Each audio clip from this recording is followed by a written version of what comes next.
While everyone gathers around the lights, there are those who find peace in the shadows. For many, Christmas is a time of joy, of family gatherings, of laughter echoing through the house and the smell of food that awakens old memories. But there is a type of person, silent, discreet, almost invisible, who observes all of this from afar. While the world fills with color, this person feels a gentle weight in their chest, a silent desire to disappear, not out of hatred for Christmas, but because something inside her doesn't fit into this collective celebration of happiness. These people, those who prefer to be alone, are not cold, nor are they insensitive. Often it is those who feel more deeply. They observe the world through a lens that few understand. When everyone is laughing, they notice the silence between the laughs. When people hug, they perceive the distance hidden behind the gestures.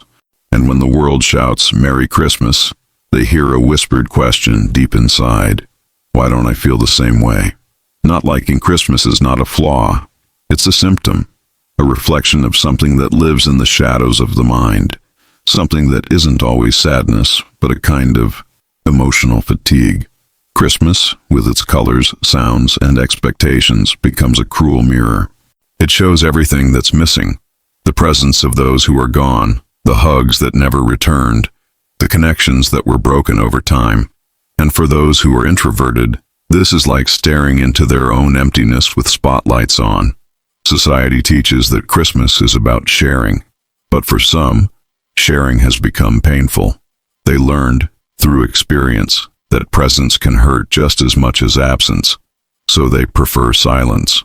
They prefer the intimate ritual of lighting a candle alone, or perhaps not even that, simply watching the lights flickering outside, as a distant reminder of a world that follows its own rhythm. These people don't reject Christmas, they reject it. The pressure to feel something they don't feel. They know that forcing happiness is a form of self-disrespect, because there's a kind of honesty in not pretending, simply accepting that, on that night, the heart is quiet. The desire to celebrate didn't materialize, and that's okay. Many of them carry stories that Christmas awakens, old memories, sometimes subtle, sometimes painful. The music playing in the street might be the same music someone was listening to when everything collapsed. The smell of the Christmas dinner can bring back memories of a hug that never came. For those who feel deeply, Christmas is a time of emotional echo. It amplifies what's already inside. Where there is peace, it flourishes. But if there is loneliness, it expands. The psychology of these people is complex. They are often highly empathetic, but empathy, when not balanced, becomes a burden. During Christmas, the world seems to demand happiness, and this demand activates a kind of resistance in them. They sense the pain of appearances. They perceive how much of other people's joy is forced, and this distances them even further. The brains of these people, especially the more introverted ones, tend to process emotions in a deep and slow way. They don't just feel it, they ruminate. They think about what they feel, analyze it, and reinterpret it. And in a time when the world is shouting, "Celebrate," this analytical mind can feel suffocated by the noise. There is also the biological element. Research shows that people who are more emotionally sensitive tend to have a greater neural reactivity to social stimuli. In other words, the same sound at a party that brings pleasure to some brings exhaustion to others. The same family dinner that warms some hearts can be a minefield for those who carry emotional wounds. It's the brain trying to protect itself. And in that sense, isolation is not rejection, it is self-care. Perhaps that's why, when Christmas arrives, these people withdraw into themselves. They seek refuge in silence, not because they hate people, but because silence is the only place where they can exist without acting, without smiling out of obligation, without answering questions they don't want answered, without explaining why they're not in the mood. Deep down, they just want authenticity, to live what they feel, without needing to justify what is missing. And it's curious how the world reacts to this. Loneliness at Christmas is still seen as a sign of failure, as if someone's worth depended on the number of people around the table. But what if it's the other way around? What if solitude is, for some, the purest form of peace? Perhaps by distancing themselves from the crowds, these people are not running away from Christmas. They are simply seeking a Christmas that makes sense.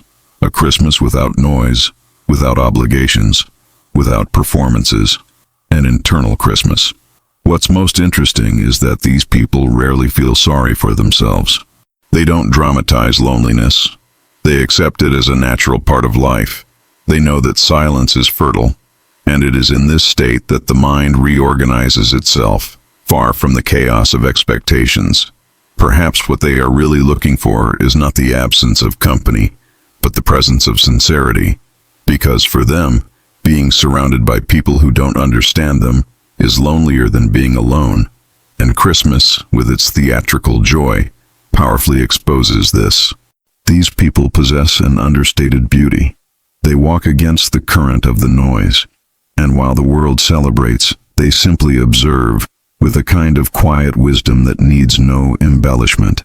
They are the guardians of silence, those that remind the world that joy is not mandatory, that calmness is also a form of celebration. For them, Christmas is just another day. But one day the contrast becomes more evident, the euphoria of the world versus the peace of the soul. And between the two, an abyss that few know how to name. This is the psychology of those who don't like Christmas, not because he despises love, but because he understands it too deeply. Nothing is as burdensome as the duty to be happy. There is a silent pressure that accompanies Christmas. It doesn't just come from the lights, the gifts, the music that plays repeatedly in the stores. It comes from the gaze of the people, from the collective gaze that seems to say, "You need to be happy now." But mandatory happiness is a suffocating mask, and for those who are introverted, this mask weighs more than any loneliness. People who dislike Christmas generally don't reject the joy of others. They do not recognize themselves in it. The rehearsed smile, the group photos, the noisy dinners, it all seems artificial, as if the world were playing a role that doesn't match your internal script. And the human brain, especially the most sensitive part, is extremely good at detecting emotional insincerity. He perceives the incongruity between what is shown and what is felt. And when that happens, a kind of moral discomfort arises. The body feels out of place, as if it were betraying its own truth.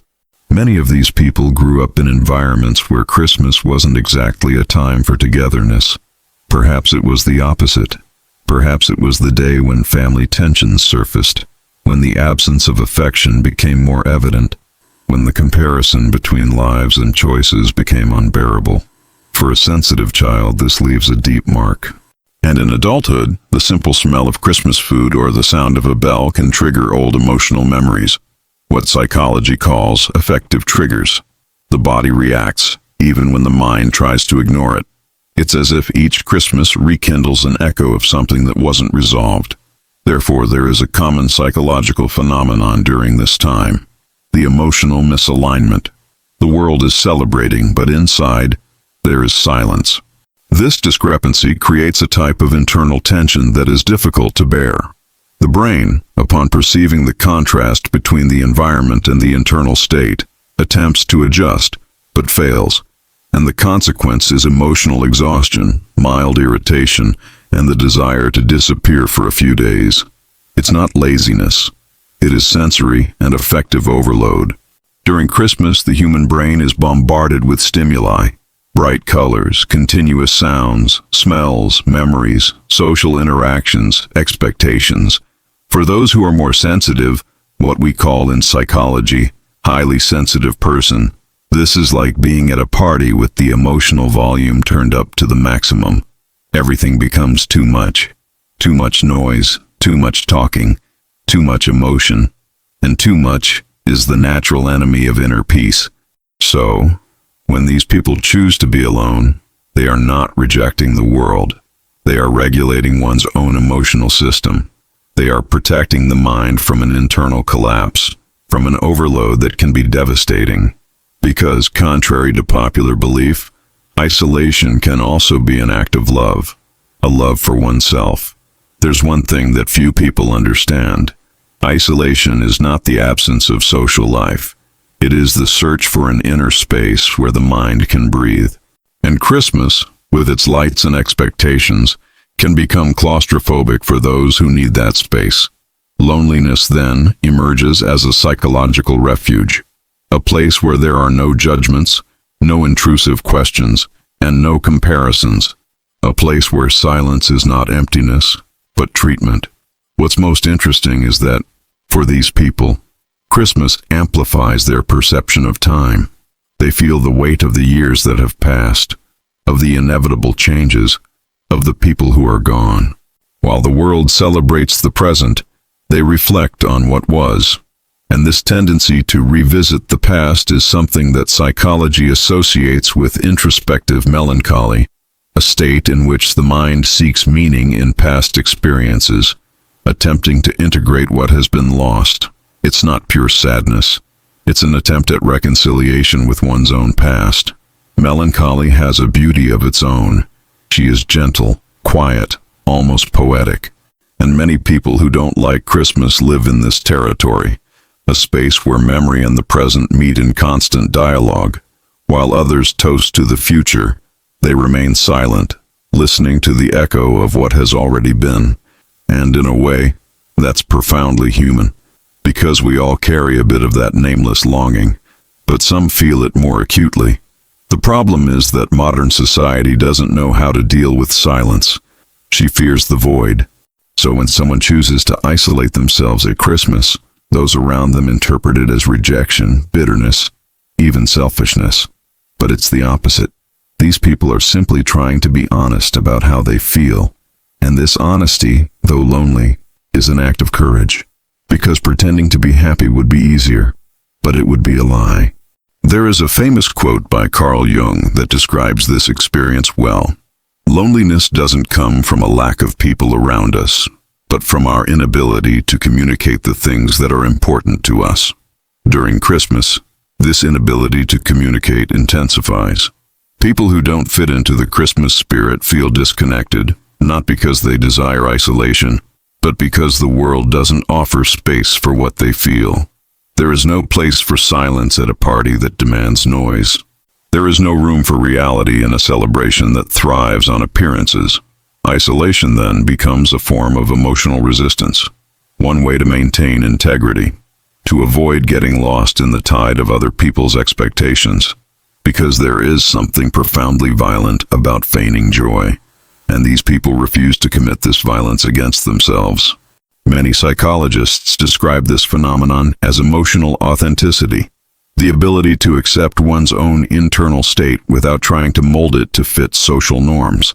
People with high emotional authenticity tend to be more introspective, less reactive, and more aware of their limitations. They know when they need to go to bed, and they know there's nothing wrong with that. But there is an even deeper aspect to this psychology. Many who dislike Christmas feel an existential unease, a sense that the world, at this time of year, tries to mask something that is inevitable: emptiness. While the lights shine and the music plays, the minds of these people question, is all of this real, or is it just a collective distraction to avoid facing the silence of life? These questions are tough but also revealing. They reveal an awakened, questioning mind that is not satisfied with ready-made answers. And that's what makes these people different. Not cold, but aware. The truth is that Christmas, with its promise of love and unity, touches the deepest wound of humankind, the fear of being alone. And those who have learned to live with solitude, who have made peace with their own silence, see this celebration in a different light. They don't need a celebration to feel complete. They have already found within themselves what many are still searching for outside. These people are seen as distant, but in reality they are radically present. They are there, observing the world, without letting themselves be swept away by the current. While everyone else rushes to capture the perfect moment, they simply breathe. They don't need to prove anything to anyone. They don't need the calendar to tell them when it's time to love or to be grateful. Because for them, life is made up of small daily introspections, And Christmas is just one day when the whole world tries to feel what they feel all year round, the desire for meaning. And perhaps that's the most profound point of all. People who don't like Christmas aren't disconnected from the emotion. They are too connected. They sense the excess, perceive the imbalance, and see what others try to hide. And that, paradoxically, is what makes them more human. Loneliness is not the absence of sound. It is the presence of oneself. There is a moment, right after the world falls silent, when the silence seems absolute. For many, this is an uncomfortable time. But for those who choose solitude at Christmas, it is a refuge, a space where the mind can finally breathe after a whole year trying to meet other people's expectations. While the lights flicker in the windows, inside the house there is only the sound of one's own thoughts. And this sound, though soft, is profound. It is within him that the truth resides, a truth that many avoid.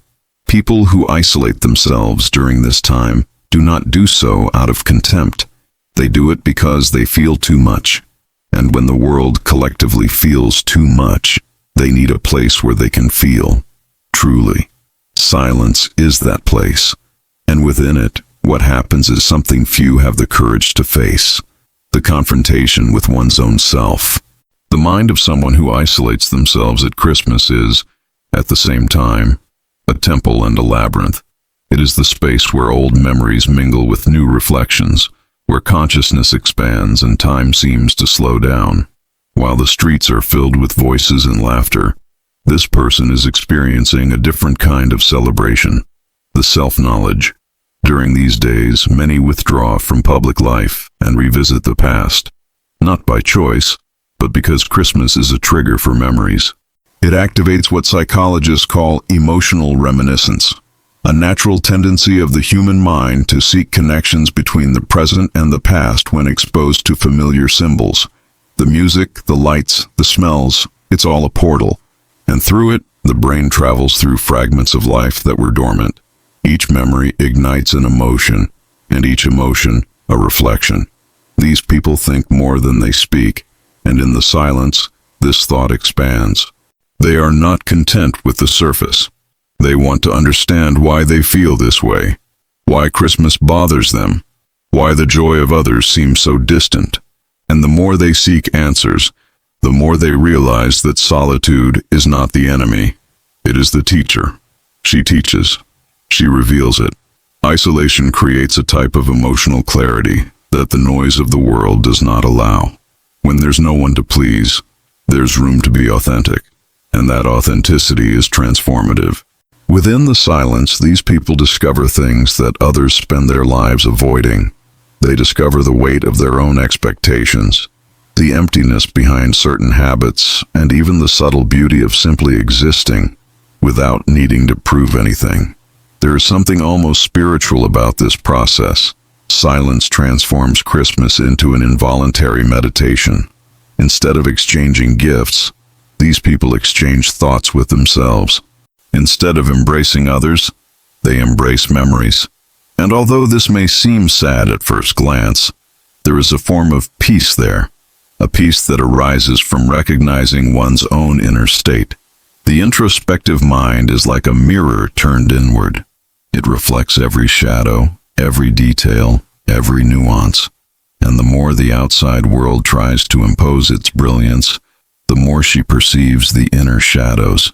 Not because they want to suffer, but because they have the courage to look at what is real. For these people, Christmas is a reminder that human beings have a desperate need for distraction, to fill the silence. But they learn that sometimes it is in the void that life reveals itself most clearly. Psychology calls this existential insight, that moment when the mind, in silence, understands something essential about itself. These people are more likely to experience it. They transform solitude into a laboratory of self-awareness. While many rush to fill the time, they linger in it. They observe the flow of their own thoughts as one observes the sea, sometimes calm, sometimes turbulent, but always true. During Christmas, this introspection intensifies. The contrast between external noise and internal silence creates a field of tension where the deepest truths emerge. And one of the most common is this: the realization that much of what we call unity is, in fact, ritual social, no genuine connection. How many people hug each other without listening? How many people say Merry Christmas without truly feeling it? These questions echo in the minds of those observing from the outside, and that is why distancing oneself is not contempt. It is discernment. Isolation allows us to see Christmas for what it is: a symbol, a moment of collective pause that could be used for real reconnection, but which often gets lost on the surface. Introverted people feel this dissonance intensely. They perceive the emptiness behind the conventions and refuse to participate in a charade that doesn't resonate with what they feel inside. And this, although it may seem like rebellion, is an act of emotional integrity. But silence isn't always easy. Inside it, there are shadows. And these shadows whisper questions that the noise hides. Why do I feel out of place? Why does being present tire me? Why does love seem easier for others? These questions don't have immediate answers, but they bring to light something essential: the need for belonging. Even those who choose isolation carry this silent desire to be understood, not necessarily to be together, but to be seen in their entirety. This is one of the most human contradictions: wanting to be alone, but desiring to be understood. And that's exactly where Christmas becomes a painful mirror, because it's an era built on the ideal of belonging, of community, of family.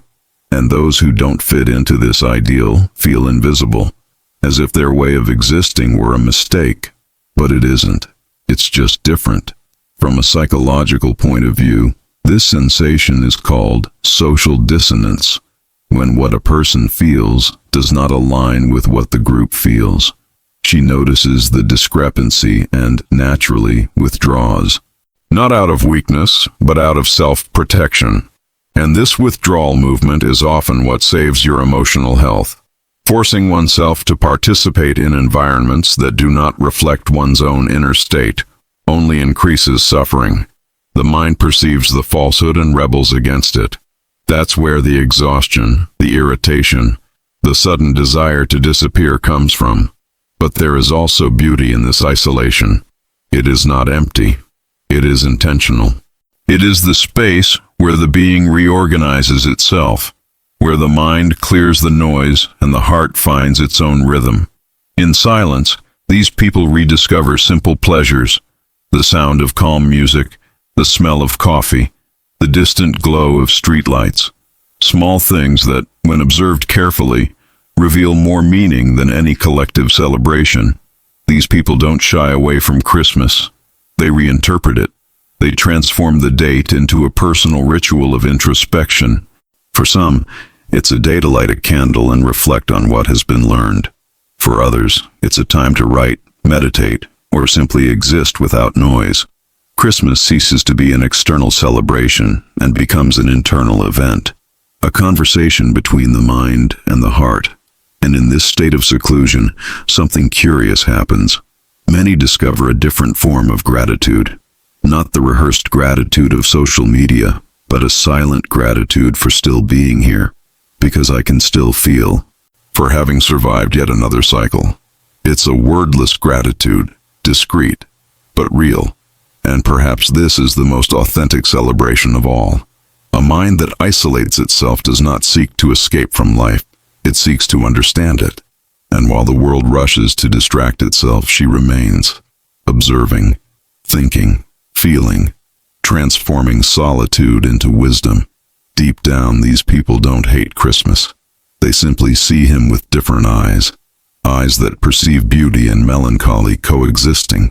Eyes that know that true light comes not from decorations, but from awareness. And that's what silence offers: clarity. Not all absence is loneliness. Sometimes it's freedom. There is something profoundly beautiful about those who choose silence while the world celebrates. These people don't reject Christmas. They reject the noise, the rush, the artificiality. They reject the idea that happiness needs to be performed, that love needs to be shown, that peace needs to be noisy. While everyone else is trying to appear cheerful, they are. And this honesty, even if it seems cold to those who don't understand, is one of the purest forms of humanity. People who prefer to be alone at Christmas teach us something the world has forgotten. Peace is not found in celebration, but in awareness. The idea that presence isn't about being with many people, but about being fully present. And true connection doesn't need dates, rituals, or applause. It's born from the genuine encounter between two souls who truly see each other. Many of them, deep down, don't consider themselves antinatal. They simply don't identify with the emotional theater that the era produces. They sense the falsity of forced smiles, empty gift exchanges, and superficial conversations that revolve around everything except what matters. And that is why they prefer silence, because in it, at least, everything is true. Silence doesn't lie. He makes no promises. Don't try to hide what's ugly. It simply shows what exists. And for those who have learned to look inward, this honesty is more valuable than any feast, any toast, any fireworks display. Silence is the mirror in which these people see themselves without filters. And it is in this mirror that they find the kind of peace that the world tries to buy with lights and music. Modern psychology talks a lot about emotional authenticity, the ability to live in accordance with one's feelings, without needing to adjust one's own soul to fit the molds of the collective. People who dislike Christmas are a prime example of this. They know how to say no. They know when to distance themselves when the environment doesn't resonate with what they carry inside. They know how to protect themselves. And this simple act of respecting one's own inner state is a gesture of self-love that few have the courage to practice. Many spend their lives trying to fit in, trying to belong at any cost. These people, on the contrary, understood that belonging begins within. There is no true unity without inner integrity, and that silence is sometimes the only place where that integrity survives. But there is a truth that needs to be told. Chosen solitude is different from imposed solitude. Not everyone who spends Christmas alone does so by choice. Some would like to be accompanied, but cannot find a space where they can be understood. Others distance themselves because contact hurts them, reopens old wounds, and brings back memories of losses. And then there are those who simply haven't yet found a place that feels like home. Even so, there is a silent force in each of them, because being alone and continuing to exist with dignity requires courage. These people have learned to live without an audience, and that's rare in a world that lives to be seen. While others display moments, they collect perceptions. While others take photos, they draw conclusions. While others celebrate the present, they understand the passage of time. And to understand time is to understand oneself. Perhaps that's what bothers the world so much about them. Their serenity, the peace of mind of someone who doesn't need to prove anything. For those who don't measure their own life by how many people are at the table, but by the quality of the silence that surrounds them.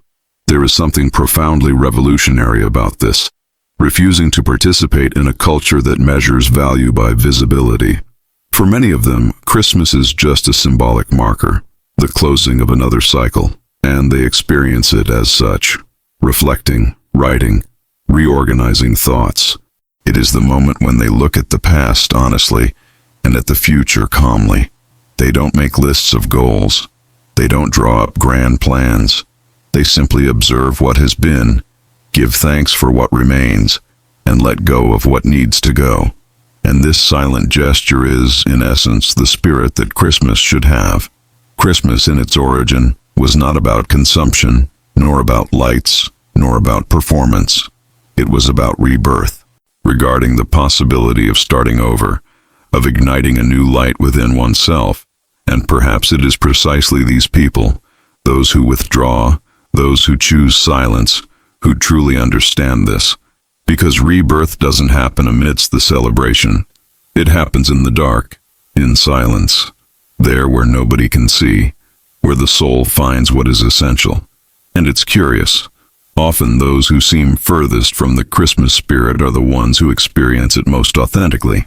These people practice what Christmas symbolizes, not outwardly, but inwardly.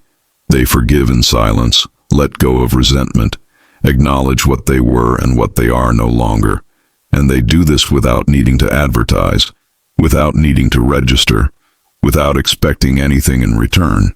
They experience Christmas from the inside out. Christmas isolation is therefore a symbolic gesture. It's a return to one's own essence, a reminder that, behind every tradition, there is a human being trying to find meaning. Meaning cannot be bought, posted, or celebrated in a group. Meaning is found when the noise ceases. These people know that the true gift is time, the time you give yourself, time to think, to breathe, to observe the world without haste. The time when you don't need to be in any specific place. This time, silent and invisible, is what regenerates the mind. And when the world starts running again, because it always does, these are the people who will be more prepared, more centered, more at peace, because they learn to hear the sound of silence itself. From a psychological point of view, this choice has profound effects. It reduces stress, regulates the nervous system, strengthens creative introspection, and deepens self-awareness. But there's something even more important. It teaches you to be comfortable with yourself. And that's the foundation of any true relationship. Those who don't know how to be alone seek in others what they lack. Those who have learned to be alone share what they have in abundance with others. These people don't isolate themselves because they despise love. They isolate themselves because they respect him too much to experience him in a superficial way. They prefer genuine absence to empty presence, and that is wisdom. The wisdom of someone who understands that life is made up of cycles, and that not every cycle calls for celebration. Some call for silence. While the whole world is celebrating, these people will be celebrating a different kind of celebration, the celebration of awareness. Perhaps they are reading a book, writing in a notebook, observing the night sky, or simply breathing. And in that instant, while the noise echoes outside, they will feel something that the world mistakes for sadness, but which is, in fact, peace. The psychology of people who dislike Christmas isn't about rejection. It's about depth, on the desire to live authentically, without the filters of convention. They remind us that happiness doesn't have to be collective, that joy doesn't have to be visible, and that silence is sometimes the purest sound of the soul. Perhaps the world needs more people like that. People who, instead of decorating their homes, choose to light a light within themselves. People who, instead of talking about love, practice it in silence, taking care of their own minds, respecting their own time, honoring their own solitude. People who understand that solitude is not punishment, but sacred territory, a place where the self is rebuilt. Because in the end, Christmas isn't about being together. It's about being whole. And those who have learned to be alone know exactly what that means. If you are one of those people, if Christmas doesn't affect you in the same way, if silence seems more comfortable than voices, know that there is nothing wrong with you. You are not cold, nor distant, nor antisocial. You're just someone who feels differently. And feeling different is a sign of depth, not failure.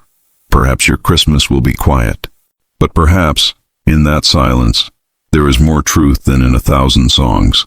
And now I invite you to reflect. What does silence teach you about yourself? Leave a comment. I want to hear your story. If this video resonated with something inside you, subscribe to The Silent Self. Here the noise of the world falls silent, so that you can hear yourself.